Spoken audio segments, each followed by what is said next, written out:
දැන් අපි යමින් පවතින කොතෙන්ද? ලෝකේ හැදුනේ කොහොමද කියලා දැනගන්න. කොහොමද ලෝකේ හැදුනේ? එක එක කතා තියෙන ලෝකේ හැදිච්ච හැටිනේ. ඩා වින්චිගේ පරිණාමවාදයේ තියෙනවා. නේ? විවිධ වාද තියෙනවා. ඔය වාද මොකක්වත් අපිට ඕන නෑ. ලෝකේ හැදිච්ච විදිහ අපි දැනගන්න ඕනේ. මොකද්ද ලෝකේ කියන්නේ?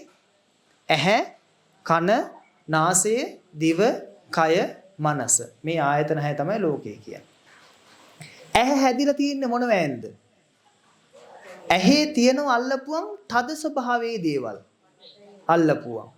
ඒ වගේ මොනවද තියෙන්නේ? කෙස්, ලොම්, නිය, දත්, සම්, මස්, නහර, ඇට මිදුළු, වකුගඩු, හදවත වගේ අල්ලපුවම් අපිට කොහොම දැනනවද? තදට දැනනවා. බලන්න දැන් මේ මූණ පොඩ්ඩක් තද කරලා මොනවද තියෙන්නේ?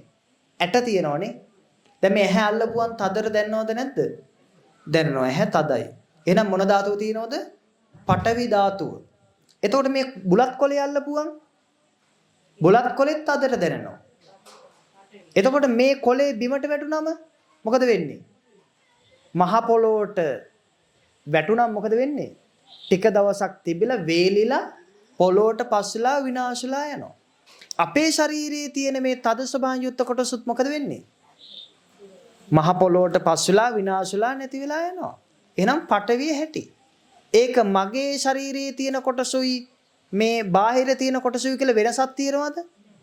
දෙකම එකයි. එහෙනම් පටවිය කියලා කියන්නේ පටවියටම තමයි. ඒකට වෙන්නේ මොකද්ද? පටවියට වෙන්නේ මොකද්ද? මගේ කෙස් ගැලවිලා බිමට වැටුනොත් මොකද වෙන්නේ? පොළොවට පස් වෙලා යනවා. ගහේ තියෙන කොළ බිමට වැටුනොත් මොකද වෙන්නේ? එහෙනම් ඒ ගහටත් මේ කෙස් වලටත් වෙන්නේ එකම දෙයක්. එහෙනම් පටවිය මොකක් වෙනවද? විනාශ වෙනවා. ඊළඟට අපේ ශරීරයේ තියෙන තමයි අල්ලපුවම් තෙතර දැනෙනවා. මොනවද ඒ? ආපෝ ධාතුව. ගලාගෙන යනවා. මොනවද තියෙන්නේ අපේ? සෙම, සොටු, සැරව, ලේ, දහදිය, කඳුළු, මුත්‍රා වගේ ඒවා තියෙනවා. බාහිරක් තියෙනවද නැද්ද? තියෙනවා. දැන් මේ කෝප්පෙත් තියෙන වතුර. දැන් මේ වතුර ටිකක් බිමට වැටුනොත් මොකද වෙන්නේ? මේ වගේ ඇහෙන් කඳුළු වැටුනොත් මොකද වෙන්නේ? ඇහෙන් වැටෙන කඳුළුත් මොකද වෙන්නේ? බිමට වැටිලා නැති වෙලා යනවා. නැත්තම් විනාශ වෙලා යනවා. එහෙනම් ඇහි තියෙන කඳුළුත් මේ බාහිර තියෙන ජලයත් දෙකටම එකම ස්වභාවයක් වෙනවා. මොකද්ද? විනාශ වෙලා යන එක. වෙන්න දෙයක් නැහැ. එච්චරයි වෙන්නේ. විනාශ වෙලා යනවා. සෙම, සොටු, සැරව වගේ අපේ ශරීරයේ ගලාගෙන යන දේවලුත් බාහිර ගංගා ඇලදොල ආදී ඒ සියල්ලටත් වෙන්නේ එකම දේ. ඊළඟට අපේ ශරීරයේ තියෙන හුස්ම මොනවද? ආශ්වාස කරන වාතය, ප්‍රාශ්වාස කරන වාතය, බඩවැල් වල එහාට මෙහාට යන වාතය, අතපය උස්සනකොට ක්‍රියා කරන වාතය, අදෝමුඛයෙන් පිට වෙන වාදී ආදී කොට ගත්තා වාතය තියෙනවා.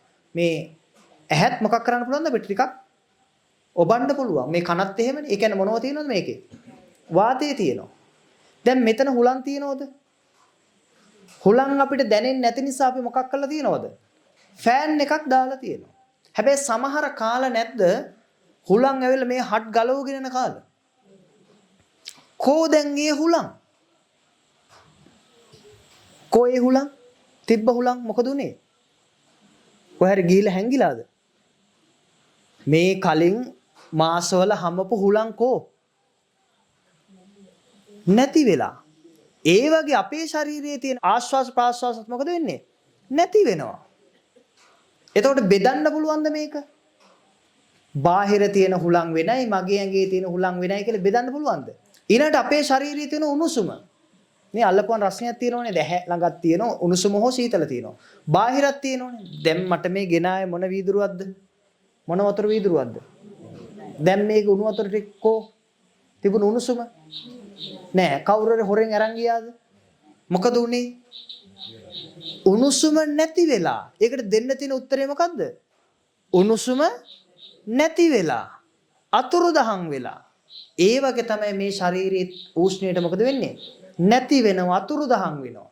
එහෙනම් අභ්‍යන්තර උනත් බාහිර උනත් උණුසුමට වෙන්නේ එකම එක දෙයක් මොකද්ද? නැති වෙන එක, අතුරුදහන් වෙලා යන එක. එහෙනම් ඔන්න ඔය හතරෙන් තමයි ලෝකෙ හැදිලා තියෙන්නේ. මොනවැන්ද? පඨවි, ආපෝ, තේජෝ, වායෝ කියන හතරෙන්. එහෙනම් මේ ඇහැ හැදිලා තියෙන්නේ ඒවෙන්. කන හැදිලා තියෙන්නේ ඒවෙන්. නහය හැදිලා තියෙන්නේ, දිව හැදිලා තියෙන්නේ, කය හැදිලා තියෙන්නේ ඒ වගේ. මනස ඇසුරු කරන්නේ සතර මහා ධාතු.